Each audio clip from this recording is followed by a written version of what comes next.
Hello guys, how are you. आप ठीक ही होंगे सब कुछ। आज का हमारा टॉपिक है निरक्षर स्थिति पर विद्युत क्षेत्र की तीव्रता ज्ञात करना। चैप्टर नंबर एक का नाम तो आपको ही पता होगा, विद्युत आवेश तथा विद्युत क्षेत्र की तीव्रता और कूलॉम का नियम। इसमें यही आता है, कूलॉम का नियम आपने पढ़ लिया होगा।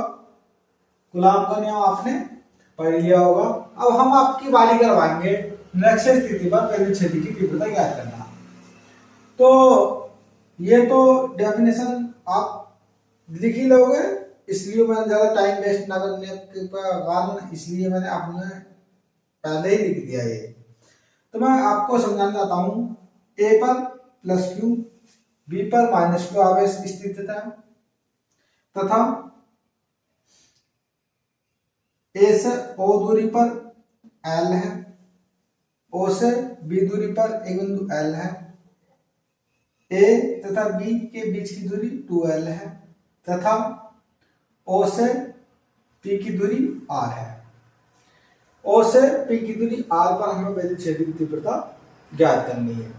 इसमें एक एंगल बनना है, कोण, जो एंगल हमारा कोण बनेगा एंगल का, वो कोण हमें क्या दर्शाता है, कोस थीटा का। वो कोस थीटा कैसा होता है, हमारा एक एंगल बना लो हमारा छोटा सा कि भाई ये हमारा एंगल है, ये बन गया एंगल, ठीक है बेटा। इसे मान लो O, इसे मान लिया हमने B, इसे मान लिया हमने B, ठीक है। इसकी ये क्या बेटे हमारा L, ये क्या बेटे हमारा O, और ये हमें क्या करना। तो हमने एक प्रमेय पढ़ी होगी, एक प्रमेय का नाम है हमारा पाइथागोरस प्रमेय। पाइथागोरस प्रमेय क्या होती है हमारी कि कण का स्क्वायर के स्क्वायर बराबर ए स्क्वायर प्लस का एल स्क्वायर, ठीक है। तो के स्क्वायर बराबर एल स्क्वायर प्लस का आर स्क्वायर, क्योंकि ये बिंदु क्या हमारा आर है, ये हमारा एल है। तो जो टोटल बन गया आई वाला ये कोण था ये वाला, तो ये के बराबर आएगी हमारी दूरी होगी, हमारी दूरी कहेंगे के को हम, तो जो दूरी होगी हमारी वो होगी हमारी रूट में आर स्क्वायर प्लस का एल स्क्वायर, ठीक। ये हो गया हमारा के। अब इसमें क्या होता है हमारा, एक फॉर्मूला बताया था अभी हमने कि E1 प्लस का E2 कोस थीटा, ये क्या हमारा E1। अब हमें कोस थीटा की वैल्यू हमें पता नहीं है, तो कोस थीटा की वैल्यू कहां से निकालेंगे हम यहां से ही कोस थीटा की वैल्यू निकालेंगे। लाल बटा कक्का तो आपने सबने पढ़ा होगा, ये क्या हमारा साइन कोस और tan। तो कोस क्या है आधार और कण, तो कोस थीटा बराबर हो गया हमारा a बटे k, यानी कि a क्या हमारा, a देखो आधार क्या l, आधार क्या हो गया बेटा l, और k क्या हो गया हमारा रूट में आर स्क्वायर प्लस का एल स्क्वायर, ठीक है बेटा। अब हम इन वैल्यू को यहां से आप पुट करेंगे तो देखेंगे कि E बराबर E1 का मान 1/4 एप्सिलॉन 0 Q अपॉन रूट में आर स्क्वायर प्लस का L square, R square plus का एल स्क्वायर ये हमारी दूरी है, प्लस का दूरी सेम है, तो दूरी भी जब सेम होंगी कोण भी सेम बनने हैं, तो E2 का मान भी सेम है। और यहाँ भी बता दिया है कि जब वेक्टर का योग समान दिशा में होगा तो कोण थीटा का कोण बनेगा। तो 1/4 एप्सिलॉन 0 Q बटे रूट में आर स्क्वायर प्लस का एल स्क्वायर।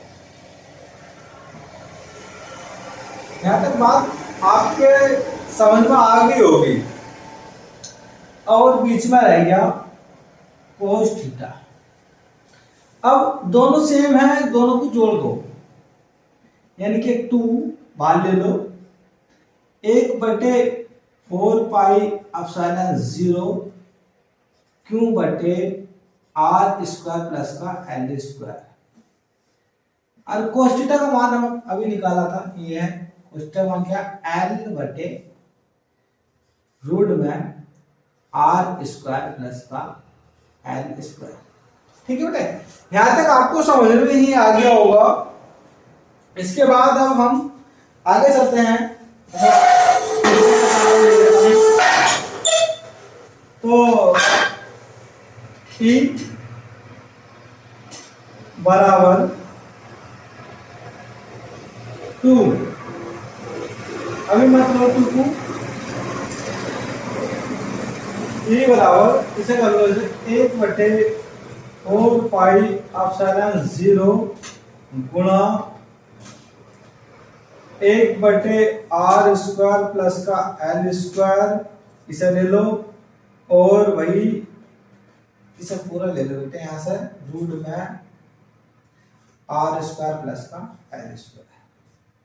ठीक है बेटे, अब हमारा क्या क्या बचा, एक तो था 2 ले लो भैया, एक बचा हमारा गुणा में क्यू ले लो, एक बचा हमारा एल 2QL मैंने पहले बताया था, वो होता P, और R का मान हमारे नगण्य होता, R बड़ा होगा हमारा L से, इसे L को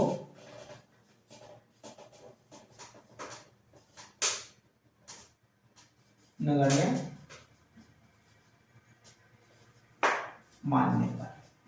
ठीक है, तो जब L को हमने नगण्य मान लिया, तो अब हमारा क्या बचा बेटे, हमारा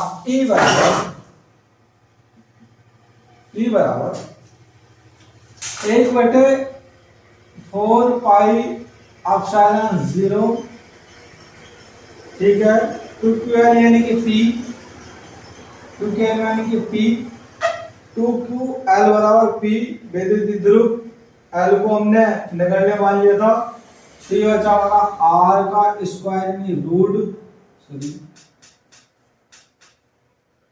रूट में R का स्क्वायर, ठीक, और गुणा में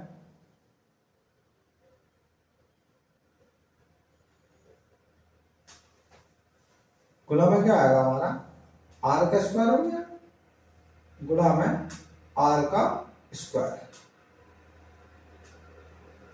गुणा में R का स्क्वायर।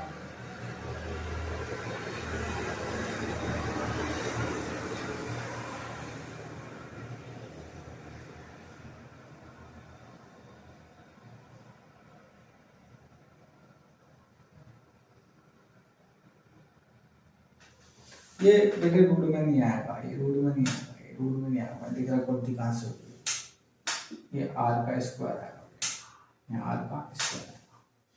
तो E बराबर 1/4 पाई एप्सिलॉन 0 P बटे R स्क्वायर गुणा में R, रूट से रूट कट गया, तो E बराबर हो गया हमारा 1/4 पाई एप्सिलॉन 0 P बटे R का क्यूब।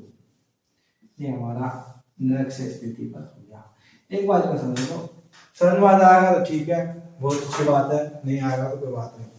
ऐसी बैठे समझाता हूँ मैं तुम्हारा थोड़ा सा, क्योंकि इसमें थोड़ा वक्त भी नहीं लगेगा।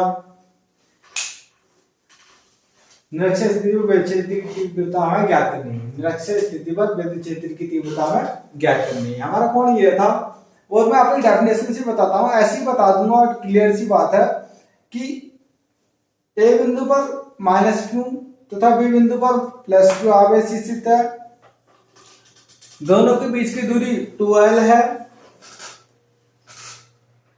और O से R दूरी पर एक बिंदु P है, इस पर हमें विद्युत क्षेत्र की तीव्रता ज्ञात करनी है।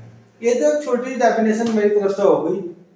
लैंग्वेज डेफिनेशन अगर बोर्ड के थ्रू करोगे तो ऐसा करेंगे। यदि हमारे कोण समान है, ये कोण समान है, ये कोण समान है और ये कोण का समान है 60 डिग्री 60 डिग्री 60 डिग्री, टोटल हो गया 180, यानी कि 60 60 180, यानी कोण समान है। तो कोण समान है तो एक विद्युत फ्लक्स होता है।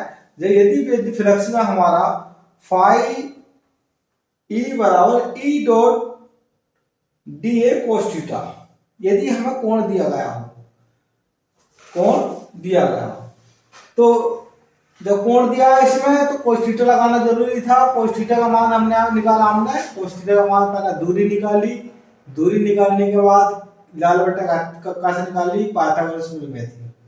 कोस थीटा का मान लाल बटे कक्का ए बटे के एल अपॉन ई आएगा। ठीक है, दोनों को हमने इन दोनों को जोड़ा, ये दोनों को सेम थे, सेम थे, एक और एक दो हो गया, एक लिख लेंगे इसे, एक लिख लेंगे इसे, और एल का मान ये होता कोस थीटा का मान एल बटे रूट में आर स्क्वायर प्लस का एल स्क्वायर। ठीक है बेटे, यहां तक हमारा कॉन्सेप्ट क्लियर हो गया।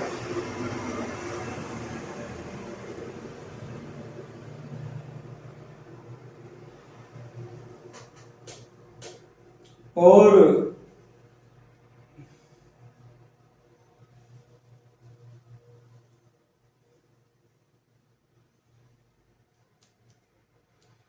आर को नगण्य मान लिया था इन्होंने, क्लियर समझ आ गया होगा, कर लो, अच्छी बात।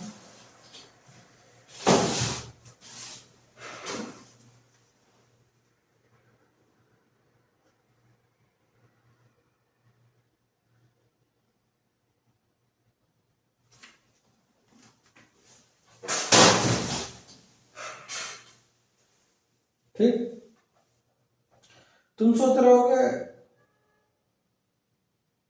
कि R square plus L square का रूट कहाँ गया। रूट बेटे यहाँ से गया, क्योंकि इसमें यहाँ क्या होता है, हमारा स्क्वायर होता है, यहाँ पर हमारा स्क्वायर होता है, और स्क्वायर से स्क्वायर मैंने पहले ही काट दिया था, शॉर्ट में करना चाह रहा था। तो R square plus L square ये आ गया, यहाँ पे आ गया, नहीं लग गया, आपको मजा आ गया, छोटी सी बात। ठीक, कोई टेंशन नहीं, अगले वीडियो मिलते हैं आपको, और आपका चैप्टर पूरा फिनिश ही करा के लाएंगे। पहला चैप्टर फिनिश हो जाएगा, एक स्क्रीनशॉट ले लो, लेना चाहो तो ले लो, नहीं दिख रहे हो तो बताओ, चलो ठीक है, ओके बाय।